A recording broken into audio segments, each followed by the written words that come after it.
Le vol de trop. L'aéroport Charles de Gaulle rombissait comme une fourmilière métallique. Les annonces s'enchaînaient dans les haut-parleurs et le brouhaha des voyageurs pressés donnait à la scène un air de ruche urbaine. Au salon première classe, la moquette étouffait les pas. Les fauteuils étaient d'un cuir ivoire luisant. Les coupes de champagne s'entrechoquaient mollement, entre murmures et sourires polis. Aminata Sissoko entra dans le salon comme une reine dans son royaume. Tailleur sur mesure ivoire, foulard noué à la sénégalaise, elle marchait lentement, avec ses prestances forgées par des années de lutte discrète et de victoires éclatantes. PDG de Novasphere Technologies, elle faisait partie des 10 femmes les plus influentes d'Europe, selon Forbes. Son téléphone vibrait à peine. Son équipe savait qu'elle ne répondait pas pendant le voyage. Un agent d'accueil s'approcha, la salua à peine et lui désigna une place dans un coin, près d'un distributeur à café. « Vous êtes sûr d'être en première classe ?»« Absolument, » répondit-elle calmement en tendant son billet. « Ah, pardon, je vais vérifier. » Le ton, le regard, le geste, tout était là. Une habitude, une suspicion qu'elle connaissait trop bien. Elle prit place sans un mot, sortit son ordinateur, mais ne l'ouvrit pas. Elle regarda autour d'elle. Un couple d'hommes d'affaires échangeait des rires feutrés. Une influenceuse en survêtement griffé se remaquillait. Et elle, Aminata, était observée du coin de l'œil. Comme une anomalie. L'embarquement fut annoncé. Elle se leva, Didj, en tête de file. L'agente à la porte d'embarquement la dévisagea à son tour. « Madame, classe affaires par là. Première, siège 1. Elle montra le billet une nouvelle fois. L'agente sursauta. « Oh, excusez-moi. Passez. » Aminata inspira doucement. Elle ne montrerait rien. Pas ici. Pas maintenant. À bord, elle fut accueillie par une hôtesse blonde au chignon parfait.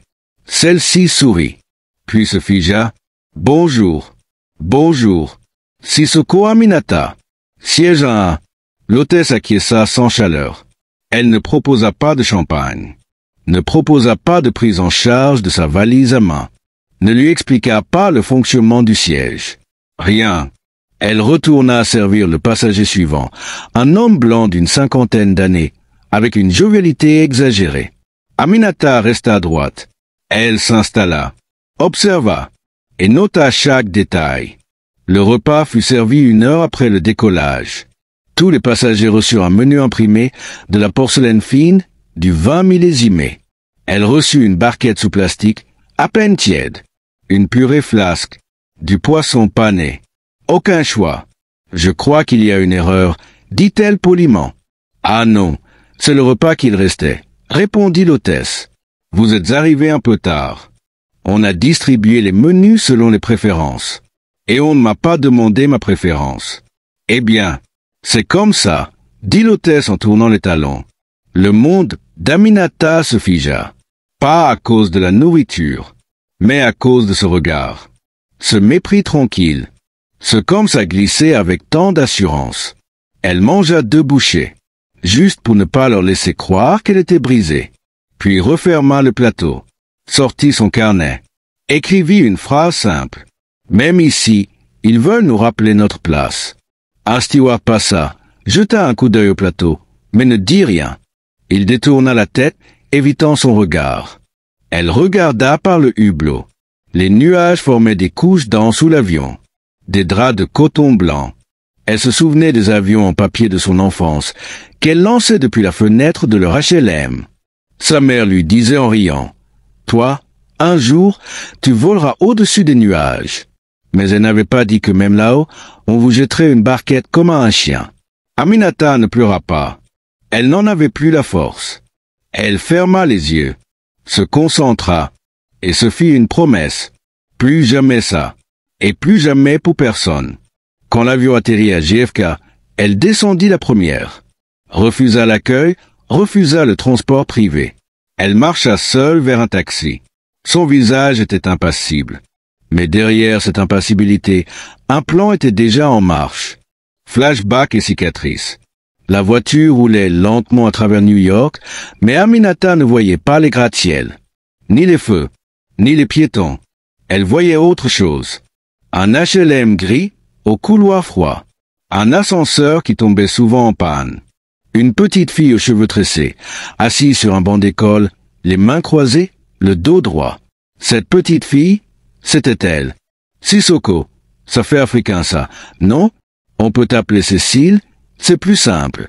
Elle se souvenait de cette maîtresse en CE2, Madame Lartigue, qui, sans méchanceté apparente, avait nié son prénom, sa langue, son origine, juste pour simplifier. Elle se souvenait du jour où elle avait obéi. D'accord, appelez-moi Cécile. Et du soir où sa mère lui avait dit, le regard sévère. Ton nom est un héritage. Ne le laisse pas à la porte. Aminata s'était rebellée très tôt. Pas avec des cris, mais avec de la constance. Une constance de roc. Les années passèrent. Le lycée. Elle était la meilleure en maths, mais jamais orientée vers les filières d'excellence. Trop ambitieuse, disaient certains profs. Pas assez discrète, disaient d'autres. Elle apprit vite à se taire, à observer, à travailler 10 fois plus.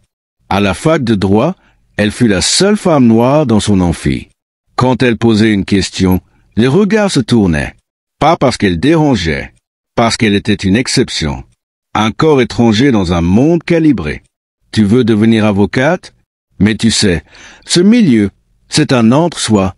Tu vas devoir faire des efforts pour t'intégrer. Traduction. Blanchis-toi. Lise-toi. Retiens ton prénom, ton accent, ton feu intérieur. Elle fit un stage dans un grand cabinet parisien.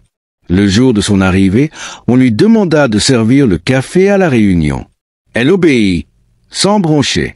Mais ce soir-là, elle travailla jusqu'à 3 heures du matin pour corriger une erreur que personne d'autre n'avait vue. Le lendemain, on la regardait différemment. Mais le mépris n'avait pas disparu. Il avait juste reculé. Un jour, un associé imponte la convoqua dans son bureau. Elle croyait qu'il allait la féliciter. Il la regarda longuement, puis dit « Vous êtes brillante, mademoiselle Sissoko. Mais vous n'êtes pas très corporate. Je suis compétente. Oui, mais dans cette maison, ça ne suffit pas. » Elle comprit ce jour-là que le plafond de verre n'était pas transparent. Il était bien visible, solide, et on lui faisait comprendre qu'elle n'avait pas les codes. Elle claqua la porte. Quelques années plus tard, elle lançait Novasphère. Seule, avec une dette personnelle et 2 ordinateurs. Elle dormit plusieurs semaines dans un studio sans fenêtre. Mangeait 1 fois par jour. Travaillait 16 heures. Elle programmait, pitchait, appelait, relançait, construisait. Les investisseurs la prenaient pour une stagiaire. Une femme noire qui parle de technologies avancées, incongrue. Mais Aminata n'était pas là pour plaire. Elle était là pour gagner. Son premier contrat, elle l'arracha à un cabinet new-yorkais. Un petit miracle et un tremplin. Ensuite, tout alla vite. Les levées de fonds, les prix, les médias, les jalousies. Mais elle n'avait pas oublié. Chaque étape de son ascension était marquée d'un regard, d'une remarque, d'un sourire en coin. Et maintenant, à bord de ce vol vers JFK, on lui avait rappelé qu'elle n'était toujours pas à sa place. Son taxi ralentit. Hôtel 5 étoiles, marbre au sol, employé ganté. Elle sortit, traversa le hall sans s'arrêter. Les regards s'accrochèrent à son sillage. Elle portait une colère élégante. Une tempête contenue dans un tailleur ivoire. Elle entra dans sa suite, ferma la porte, enleva ses chaussures, puis resta debout face à la baie vitrée. New York étincelait. Mais en elle, tout était sombre. Elle ne voulait pas se venger. Elle voulait comprendre pourquoi cela continuait. Après tout ce qu'elle avait accompli, après tout ce qu'elle avait prouvé. Son téléphone vibra. Un message de son directeur juridique. Prête pour la réunion demain matin. Le conseil attend ta proposition. Elle fixa l'écran, puis répondit « Avance là, et réserve-moi une salle à Paris. Une grande. J'ai une annonce à faire. » Elle s'assit lentement sur le lit, ferma les yeux. Dans sa tête, sa mère lui parlait encore. « Ne baisse jamais les yeux, même s'ils te font douter. Toi, tu sais qui tu es. » Oui, elle savait, et elle allait leur montrer. Atterrissage amer. À JFK, Aminata descend sans un mot. Mais son visage est fermé. Elle refuse le chauffeur de la compagnie aérienne, prend un taxi jaune, se rend à son hôtel et appelle discrètement son assistant. « Réserve-moi une salle de conférence à Paris. » Dès mon retour. Et contacte nos partenaires. Tous. Elle ne dit pas plus. Mais son esprit bouillonne. Elle ne veut pas se venger, point, elle veut changer les règles. Le conseil d'administration. Retour à Paris. Réunion de crise. Le stade de Novasphere écoute Aminata dévoiler son projet. Créer un audit mondial sur la diversité, lancer une cellule indépendante pour mesurer le racisme systémique dans les entreprises, y compris celles avec lesquelles il collabore. Elle parle avec calme, mais avec un feu dans les yeux. Certains membres du board sont sceptiques. Un partenaire bancaire menace de se retirer. Elle répond, « Nous avons notre propre capital. Que ceux qui nous freinent descendent du train. » L'enquête commence. Aminata engage des auditeurs externes. Son équipe infiltre discrètement les prestataires de services, les compagnies partenaires, les cabinets de recrutement. Les résultats sont accablants. Dans 83% des cas, les personnes noires ou d'origine maghrébine sont traitées différemment à compétences égales. Les récits affluent.